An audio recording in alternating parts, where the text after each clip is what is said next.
একজন সাধারণ গৃহিণী হয়ে সংসারের সুখ সমৃদ্ধি ধরে রাখার জন্য সারাদিন কর্মে ব্যস্ত থাকি। তো কেন এই কথাটা আজকে বললাম সবটাই তোমরা জানতে পারে, অবশ্যই পুরো ব্লগটার সাথে থেকো।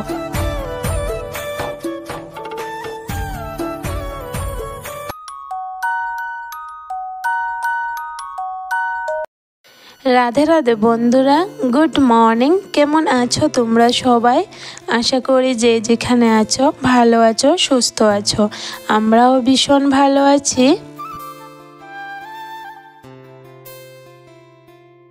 সকাল সকাল ঘুম থেকে উঠে বাসি কাজকর্মগুলি সেরে নিলাম। তো আজকে আর তোমাদের সাথে বাসি কাজটা শেয়ার করলাম না। তারপরে দেখো চা বানিয়ে নিলাম। গতকাল রাতে না দুধটা দই বসিয়ে নিয়েছি, তো দুধ আর ছিল না, আজকে লিকার চাই করেছি। তো বাবাইয়ের পাপাও তো বাড়িতে আছে, দুজনে একসাথে মিলে চা আর বিস্কিট খেয়ে নিলাম। এরপরে না সাথে সাথে ভাতটাও বসিয়ে দিয়েছি।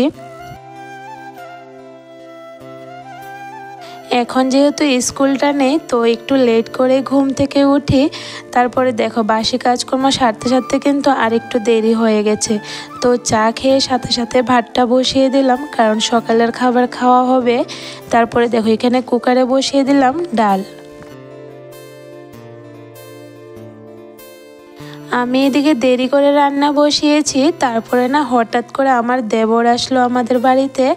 তো এসে বলছে, বৌদি ভাত হয়েছে কিনা, আমাকে একটু ভাত দাও খেতে।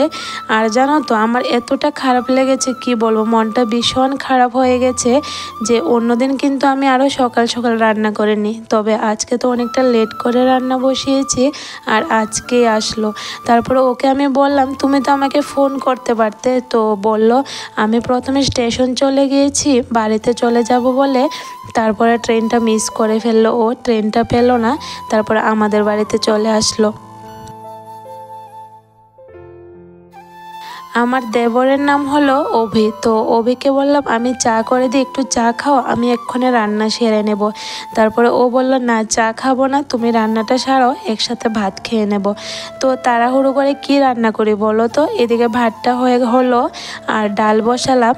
এরপরে আজকে কিন্তু সাজনা পেরেছিল গাছ থেকে, তো পাতাগুলি রেখেছিলাম, তো আমাকে বলছে সাজনা পাতার বড়া করতাম। সকালে চাল ডাল ভিজিয়ে রেখেছিলাম, তো এখন দেখো সাজনা পাতাগুলি খুব তাড়াহুড়ো করে কিন্তু ছুঁড়ে নিয়েছি। ডাল থেকে ছুঁড়াতে কিন্তু অনেকটা সময় লাগে। তো এদিকে ভাত বসে কিন্তু আমি খুব তাড়াহুড়ো করছি রান্নাটা, কারণ ওর না অনেকটা খিদা পেয়ে গেছে। গতকাল রাতে নাকি একটা অনুষ্ঠানে গিয়েছিলো, তখন যে খেয়েছে, তো এখন সকাল থেকে কিছুই খায়নি। বারবার বললাম একটু টিফিন খেয়ে না, টিফিনও খাবে না। তো এখানে দেখো ডালটা হয়ে গেছে আর ভাতটাও হয়ে গেছে, এখন সাজনা পাতার বড়াগুলি বানিয়ে নিচ্ছি।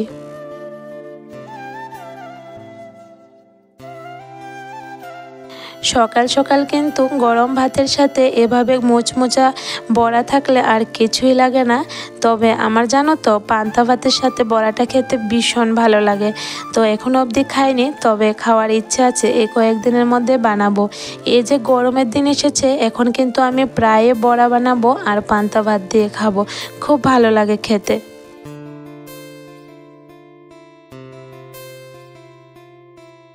গরম গরম বড়াগুলি নামিয়ে এরপরে ওদের দেখো কাকা আর বাতিজাকে একসাথে খাবার দিয়ে দিলাম।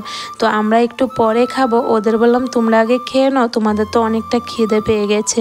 তারপরে ওদের খাবারটা দিয়ে এখন আমি চলে আসলাম বাইরে, কাপড়গুলি ধুয়ে দেবো।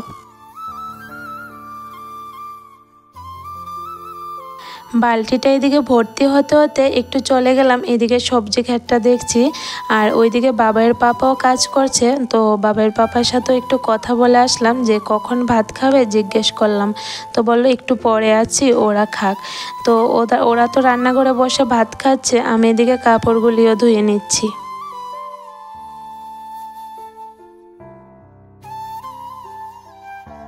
এতটা গরম পড়ে জানো তো বন্ধুরা, কাজ করা যাচ্ছে না। আর এত রৌদ্র ওঠে কি বলবো। আমি কিন্তু সকাল সকাল কাপড় ধুয়ে দেওয়ার চেষ্টা করি, এরপরও না অনেকটা লেট হয়ে যায়। তবে আজকে ভেবেছিলাম সকাল ধুয়ে দেবো, এরপরে তো আবার রান্না করে নিলাম, তো অনেকটা লেট হয়ে গেছে। তো এই রোদের মধ্যে বসে কিন্তু কাপড়গুলি ধুয়ে দিচ্ছি। আমি না রৌদ্র একদম সহ্য করতে পারি না। যেদিন রৌদ্রের মধ্যে বেশি কাজকর্ম করি সেদিন কিন্তু আমার অনেকটা মাথা যন্ত্রণা হয়। তার জন্য আমি কি করি, সবসময় সকালবেলা না হলে বিকেলবেলা বাইরের কাজগুলি করি। যখন রৌদ্র ওঠে তখন কিন্তু আমি বাইরের কাজ করতে পারি না, খুব অসুবিধা হয়। আর যদি মনে করো করে নিয়েছি তাহলে কিন্তু সারাটা দিন আমার কষ্টে কাটাতে হয়, মাথা অনেকটা যন্ত্রণা করে। কাপড়গুলি ধুয়ে দিয়ে এরপরে চলে আসলাম বেডরুম পরিষ্কার করতে। তো ওরা কাকা ভাতিজা মিলে একটু ঘুরতে গিয়েছে পার্কে। তো আজকে জানো তো আমার অনেকটা লেট হয়ে গেছে, সব দিকে লেট হয়েছে। সকালে তো উঠেছি দেরিতে ঘুম থেকে, তারপরে না আজকে মেয়েটা চুল কেটেছে। যেহেতু আজকে বারটা ভালো ছিল আর বাবার পাপাও বাড়িতে ছিল, তো বললাম ওর চুলগুলি কেটে দিতে। আর এমনিতে তো আমাকে কাটতে হয়, তো আজকে যেহেতু বারটাও ভালো বললাম চুলগুলি কেটে দিতে। মেয়েটা যখন ঘুমালো তো মেয়েটাকে কুলে নিয়ে বসলাম। তারপরে না ওর পাপা চুলগুলি ফেলে দিয়েছে। ওকে না একদম বেল মাথাটা কম করা হয়েছে, মানে চুল খুব কম ফেলানো কিন্তু হয়েছে। তো ভাবলাম আজকে ফেলে দিই, যেহেতু এত পরিমাণে গরম উঠেছে। তো ওকে চুল ফেলাতে ফেলাতে না ও ঘুম থেকে উঠে গেছে, কিছুতেই আর ফেলতে পারছে না। পরে পেছনের জায়গাটা পুরোটাই কিন্তু মেশিনে কেটে দিয়েছে। কিছুতেই জানো তো ব্লেড লাগানো যাচ্ছে না, ব্লেডটা মাথায় ছোঁয়ালেই ও কান্নাকাটি করছে। তো এই করে কিন্তু অনেকটা সময় হয়ে গেল। আর এদিকে ওরা দেখো কাকা ভাতিজা ঘুরেও চলে আসলো, আমার কিন্তু রান্নাটাও হয়নি। তো ঘর দুয়ারটা মুছে নিলাম, মেয়েটাকে আবার ঘুম পাড়ালাম। তারপরে দেখো এদিকে রান্নাটা বসালাম।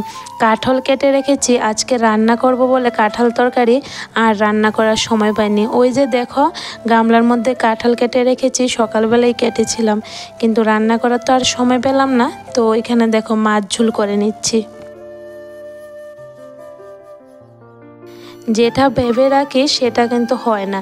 আজকে কিন্তু মেয়েটার চুল কাটবো এটা একদমই ভাবিনি, এটা হঠাৎ করে আমার মাথায় আসলো, তো কাটা হলো। আর এখানে দেখো কাঁঠাল রান্না করব, গতকাল রাত থেকে কিন্তু ভেবে রেখেছি, সকালে উঠলে কাটলামও, কিন্তু আর রান্না করতে পারলাম না। এই যে অনেকটা লেট হয়ে গেল। তো দেখো এখানে আমার দেওরকে ভাত দিয়ে দিচ্ছি, ও না একটু শুয়েছিল, তো আমরা সবাই খেয়ে নিয়েছি, ও একটু লেট করে নাকি খাবে। তো এখানে দেখো মাছ ঝোল আর সকালের বড়া ছিল আর দই আছে, তো আর ডাল আছে, হয়ে যাবে দুপুরবেলা খাবার।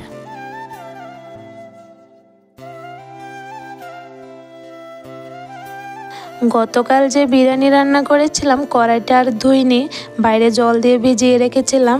আর এত রৌদ্র উঠেছে, তোমাদেরকে তো বললামই আমি রৌদ্র একদম সহ্য করতে পারি না। যেদিন রোদের মধ্যে কাজ করি সেদিন কিন্তু আমার সারাদিন মাথা যন্ত্রণা কষ্ট পেতে হয়। তো কড়াইটা না আর মাজতে পারিনি। তো এখন রৌদ্রটা একটু কমেছে, তো বাইরে বসে কড়াইটা পরিষ্কার করে নিচ্ছি। আর এটা বড় কড়াই, এটার মধ্যে আমি সবসময় বিরিয়ানি রান্না করি, না হলে বেশি মাংস আনলে রান্না করি। তো এই কড়াইটা না বেসিনের মধ্যে জায়গা হয় না, মাজতে একটু অসুবিধা হয়, তাই আমি সবসময় কড়াইটাকে বাইরে মর দিই। মাছ তরকারি রান্না করতে করতে সিমের বীজগুলো ভেজে রাখলাম। তো এখন বাকলাটা সরিয়ে নিয়েছি, আর আমার ঘরে কিন্তু কুলো ছিল না, তাই এই পুষ্প থালিটার মধ্যে সিমের বীজগুলো ছেড়ে নিচ্ছি। গতকাল রাতে কিন্তু বাবার পাপা বলেছিল কাঁঠাল দিয়ে সিমের বীজ দিয়ে তরকারি রান্না করতাম, কিন্তু এই যে যেটা ভাবি সেটা হয় না। আজকে সব কিছু অন্যরকম হয়ে গেল, তবে আগামীকাল অবশ্যই রান্না করব। তো এখানে দেখো সিমের বীজগুলো এখন ভালো করে ঝেড়ে পরিষ্কার করে নিয়েছি। একজন সাধারণ গৃহিণী হয়ে সংসারের সুখ সমৃদ্ধি ধরে রাখার জন্য কিন্তু সারাদিন কর্মে ব্যস্ত থাকি আমরা। এই যে দেখো সকাল থেকে ভাবলাম একরকম আর হলো আর একরকম। এর মধ্যে আসলো অতিথি, তো অতিথি আপ্যায়ন করলাম, মেয়ের চুল কাটা হলো, সংসারের বিভিন্ন কাজকর্ম, তো একটার পর একটা কাজ কিন্তু করে যাচ্ছি। এখন যে সকাল থেকে উঠেছি কর্মে ধরেছি, আর এখন অবধি কিন্তু বিশ্রাম করতে পারিনি। সংসারের সুখ সমৃদ্ধি কিন্তু আমাদের গৃহিণীর হাতে। এই যে আমার দেওরটা এসেছে, বৌদিকেই কিন্তু আবদার করে বলছে যে বৌদি ভাত দিয়ে দাও। তো দেখো সব কিছু কিন্তু আমাদের গৃহিণীর হাতে। আমরা গৃহিণীরা সংসারটাকে কিভাবে সুন্দর করে রাখবো সব কিছু আমাদের হাতে থাকে। আর আমরা যদি একটু অলসতামি করি বা একটু অন্যরকমভাবে চলি, তাহলে কিন্তু আমরা সংসারের অনেকটা ক্ষতি হয়ে যায়। এই যে কয়েকদিন আগে আমি বেড়াতে চলে গেছি, আমার সংসারের কতটা ক্ষতি হলো তোমরা তো দেখলেই সবটাই তোমাদের সাথে শেয়ার করলাম। তো সব কিছু কিন্তু আমাদের গৃহিণীর হাতেই থাকে। ছেলেরা কিন্তু সব কিছু বাজার করে নিয়ে আসবে, আর এই বাজারগুলি কিভাবে গুছিয়ে রাখবো সংসারের মধ্যে সুন্দর করে, এটা কিন্তু আমাদের হাতেই থাকে। তো আচ্ছা চলো, এখানে দেখো বিকেলের কিছু কাজ করে নিলাম। তো আজকে তো অনেকটা লেট হলো, তো বিকেলবেলা জানালা টানালা বন্ধ করে নিলাম। তারপরে দেখো মেয়েটাকে একটু সাজুগুজু করিয়ে নিচ্ছি। আজকে আমার মেয়েটার মাথায় কিন্তু চুল নেই, তবে উঠে যাবে কয়েকদিনের মধ্যে। তো এখানে দেখো একটা ফুটো দিয়ে দিচ্ছি। বিকেলবেলা না একটু মাঠে নিয়ে যেতে হয়, না হলেও কান্নাকাটি করে। তো এদিকে দেওরের সাথেও কথা বলছি আর ওকেও ফুটো দিয়ে দিচ্ছি।